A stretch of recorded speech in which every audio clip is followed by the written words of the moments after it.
욥의 푸념. 성경은 문맥이 있는 책입니다. 당연히 문맥 속에서 뜻을 파악해야 합니다. 문맥을 무시하면 성경에 있는 구절을 인용해서 성경에 없는 얘기를 하게 됩니다. 내 시작은 미약하였으나 내 나중은 심히 창대하리라. 욥기 8장 7절 말씀. 내게 능력 주시는 자 안에서 내가 모든 것을 할 수 있느니라. 빌립보서 4장 13절 말씀. 이 말씀들이 문맥을 무시하는 대표적인 예입니다. 그러면 나의 가는 길을 오직 그가 아시나니 그가 나를 단련하신 후에 내가 정금같이 나오리라. 욥기 23장 10절 말씀은 어떤가요?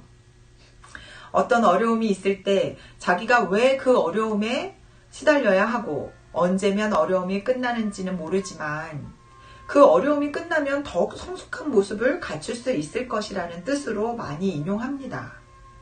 그런데 정말로 그럴까요? 욥기는 시작 부분이 참 멋있습니다.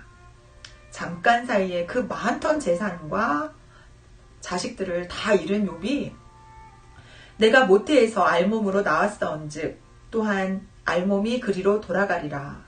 주신 이도 여호와시요 거두신 이도 여호와시니 여호와의 이름이 찬송을 받으실지니이다. 욥기 1장 21절 말씀에 이렇게 기록하고 있습니다. 감탄사가 절로 나올 만한 고백입니다. 이런 내용으로 욥기가 끝나면 욥은 신앙 위인이 맞습니다. 모두가 본받아야 합니다. 그런데 욥기는 42장까지 있습니다. 욥은 시작은 멋있지만 그 후에는 전혀 멋있지가 않습니다. 결정적으로 42장에 욥이 회개하는 내용이 나옵니다. 시작 부분에서는 멋있게 신앙 고백을 했는데 그런 고백이 계속 이어진 것이 아니라는 뜻입니다. 특히 23장은 욥이 대답하여 이르되 오늘도 내게 반항하는 마음과 근심이 있나니 내가 받는 재앙이 탄식보다 무거움이로다 라는 말로 시작합니다. 욥의 마음에 가득한 것이 반항하는 마음과 근심입니다. 하나님을 의뢰하는 마음 따위는 없습니다. 신앙을 고백할 수 있는 상황이 아닙니다.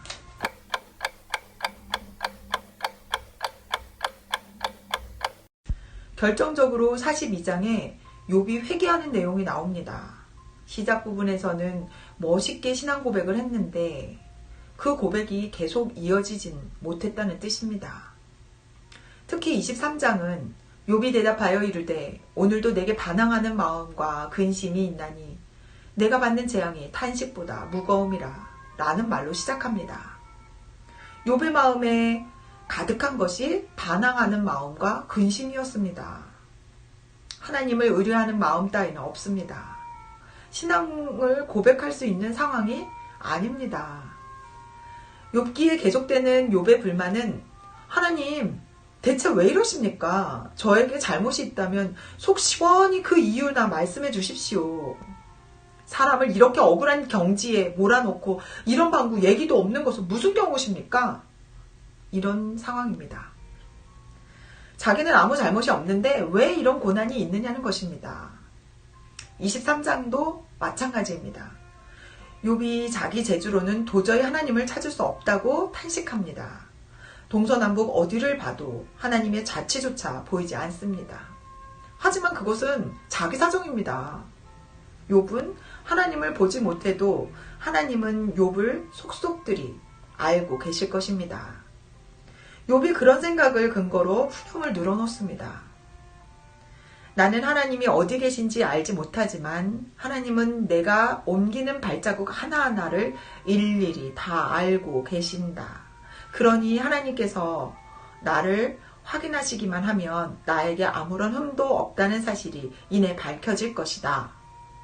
그런데 하나님이 왜 그렇게 하지 않으시는지 정말 답답하다.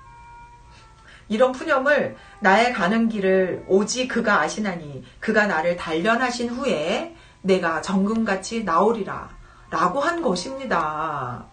하나님을 향한 아름다운 신앙 고백이 아니라 왜 하나님 노릇 제대로 안 하시느냐는 항변입니다. 비록 욥이 어디로 가야 하나님을 만날 수 있는지 몰랐지만